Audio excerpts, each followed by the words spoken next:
Sa yung injection duration niya is 2.5 na.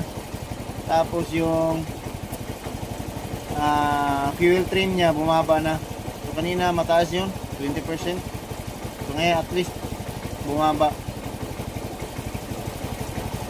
So sa ganito na lang adjustment pwede na to.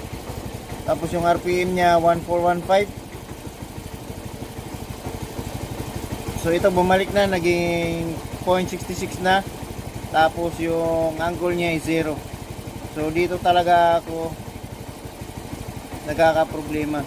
Itong TPS voltage pabago-bago.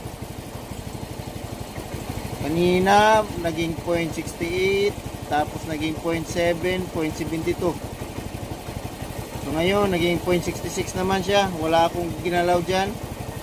Nag-adjust lang ako sa idle screw para sa air mixture. So ayan, bumaba na yung fuel trim.